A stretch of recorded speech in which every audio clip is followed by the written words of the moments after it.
So the question is, should you modify expensive guitars? I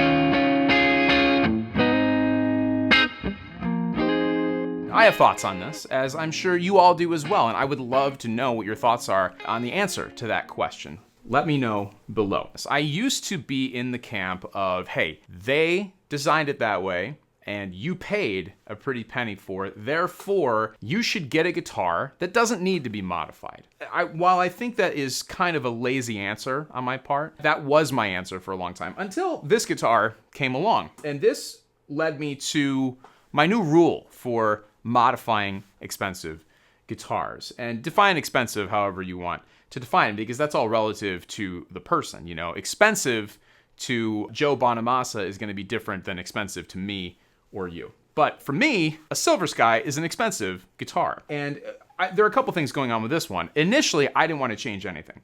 One, because one of my favorite artists, John Mayer, and one of my favorite guitar builders, Paul Reed Smith, intended this to be a certain way. So I wanted to experience what that was in its purest form before I started changing anything. And I feel like the guitar community kind of felt the same way about this guitar. You didn't see people modifying Silver Skies right off the bat. It took a while. Part of that is because there weren't any parts available to start modifying things in a clean way. You know, even just, look, I changed the pickguard. Spoiler alert. It took a while for anybody to actually make a pickguard that fit on this. You couldn't just go grab a Strat pickguard and put it on here. So part of it was that, but I think the other part of it was, hey, you know what? They made a big deal about designing it a certain way.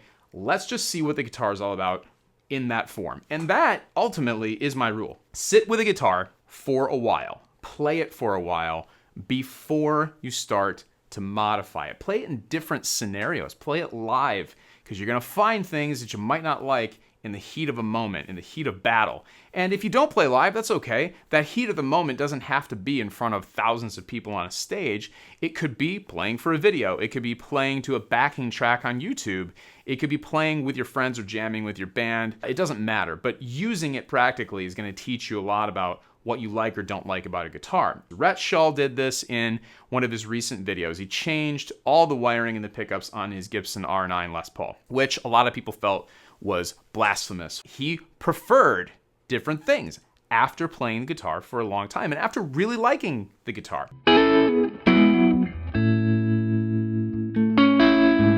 Now, this guitar is an example of something that I have wanted to modify for quite a while, and the fact that I haven't has just been more out of not getting around to it than anything else. This is a Gibson Howard Roberts Fusion, and it's an incredibly cool guitar. It's semi-hollow. It's, you know, it's a little bit thicker than a 330 or a 335. It looks super cool and it sounds really cool, but there are things about it that are just super annoying. I'm just going to be honest.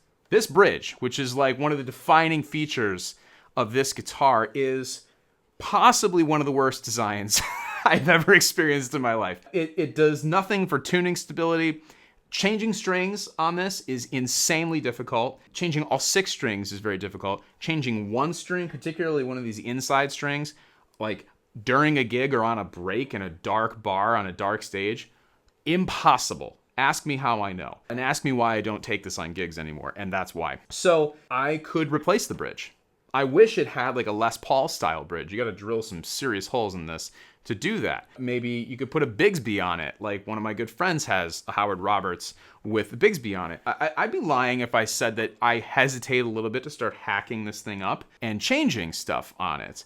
But I don't play it, and I don't play it because of things that I don't like about it. So what am I doing with it? You know, what purpose does this serve? I'm not holding on to it to collect it. It's already missing the pickguard. I don't know what happened to that. So, I mean, we're already behind the 8 ball if I wanted to sell this and try to, you know, make money on it. But I certainly don't hold it in such sacred regard that I wouldn't ever change anything on it. I would hope that whatever I change could be reversed. I'm not going to paint it. I'm not going to strip it of, you know, the original paint or try to relic it or something like that. But, you know, changing tuners, changing the bridge, changing the pickups, changing any of the electronics or the wiring, that's all fair game as far as I'm concerned. So I'll keep you posted. But this is the kind of the poster child for, you know, should you leave it and just deal with things that you don't like, or change it and play it and love it and do what Gibson intended you do with it, which was make music. So I don't know. You tell me. I'm curious to know what your thoughts are on modifying expensive guitars, and I will see you very soon in the next video.